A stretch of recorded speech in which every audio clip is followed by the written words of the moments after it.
Hello everyone and welcome back to my channel. My name is Teacher Jessie and today I am bringing you my 9 tips for teaching English as a second language online. Tip number 1. Use TPR.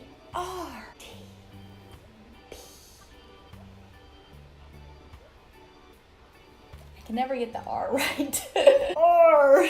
TPR stands for Total Physical Response. Total Physical Response. And that is the way that I am going to be able to communicate with someone who does not speak or understand my language. It involves lots of hand motions, and if you are a part of the Vipkid community, there are quite a few workshops for this. So be sure to check that out. If you are part of another English community, be sure to check out all the many YouTube videos on TPR.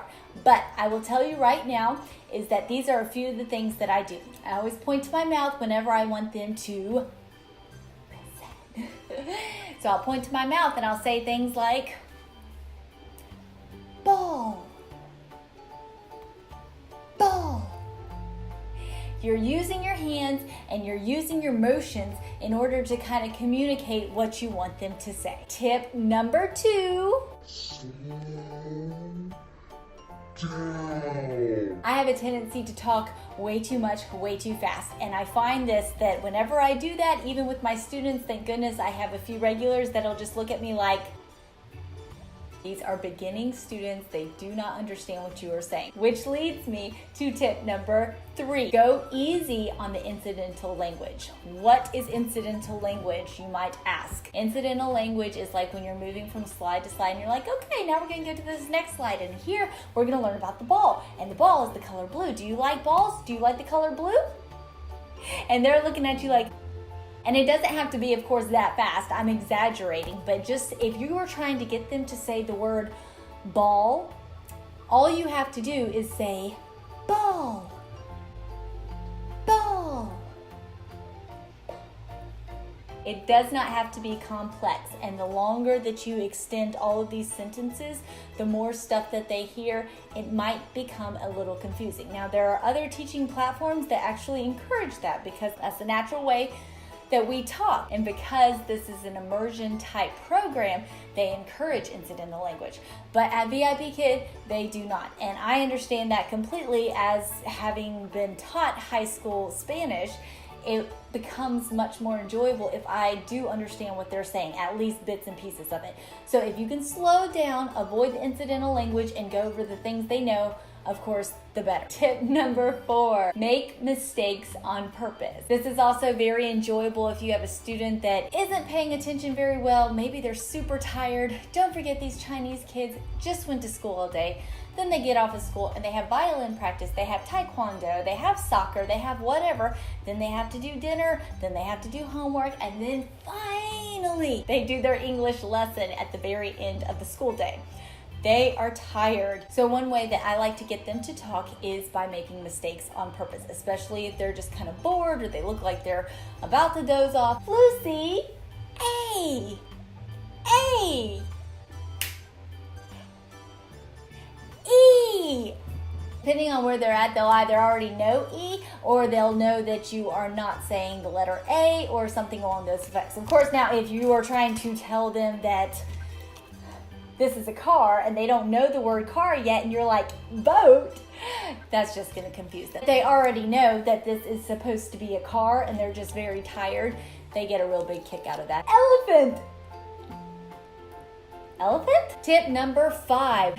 This is a big one across the Vipkid platform that I've heard since the beginning, is that parents are looking for pronunciation correction. The benefits of learning English from a native English speaker is that I will be able to correct their pronunciation. What I like to do is that I will correct them several times and I will try to get them to say it correctly. Now, if after maybe 3 times of me saying teeth, if they're still not saying it correctly, I will move on because I don't want to discourage the child. And maybe this happens. Maybe they are missing some teeth and they have a really hard time saying, you kind of do need those teeth to be able to say that. Some of them might have some learning disabilities and that sort of stuff. So also other things to consider. If they're having a really hard time with one word, I would not spend like a whole minute on that one word. Correct them 2 or 3 times, and if they still don't get it, I'll move on. Just remembering that maybe in a few more minutes, I'll try that word again, or at least by the end of class. Tip number 6, use complete sentences. I try to do this across the board, even though I teach a lot of the younger kids who don't know any English and they're like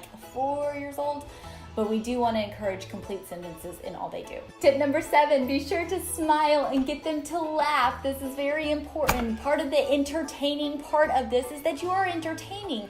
You are not just teaching, you are entertaining. So be an entertainer, smile, get them to laugh. Tip number 8, use props. You don't have to use a ton of props, but props do help. If you know what your lesson is in advance, just a few simple props do very well so that you don't have to do quite so many things with your hands, and you can also help them understand.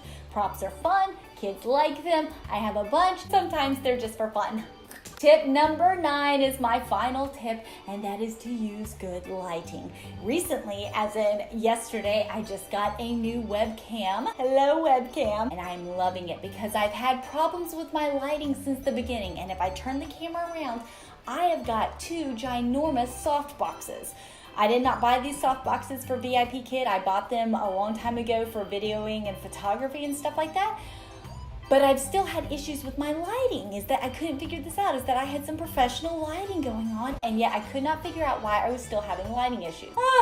Children are screaming, I gotta go. I also have a Mac. It's a very nice Mac, and I thought that it was a very nice camera, and it is a very nice camera, except that I needed an external camera, and the difference I will show you before and after. The difference is pretty significant. So if you're having issues with your lighting and you can't quite get it right, maybe that might be the issue. This was a Prime Day exclusive. I have to say that I was very happy with my Prime Day deal. I got a Logitech C90 something. It does high def, it's 1080, and the best thing about it, I love how it does this whole, look how clear this is. It's just fantastic. I just love how clear it is. It is a automatic zoom, so sometimes it does have issues focusing. Oh, look at that. Look at that clarity. So if you were teaching with Vipkid or with any other online ESL teaching company, is that lighting is very key. Not only does it help illuminate your face so that people can understand what you are saying, but it also just makes your classroom look bright and cheerful. Again, these Chinese kids are taking classes at 6, 7, 8, 9 o'clock at night. They've had a very long day. If you are sitting in a dark room, it's gonna make them want to fall asleep. Be bright, be cheerful, have your classroom be bright and cheerful. Okay, guys, that's all I've got for you today. I hope this helped you with your teaching journey. Thanks so much for watching. If you like this video, be sure to give it a big thumbs up. Hit the hit the subscribe button below and leave me a comment if you have any questions about about Vipkid teaching, about teaching online English, or any of the like. If you want to find out how you can work from home in your pajamas, leave me a comment below. Thanks for watching. See you next time.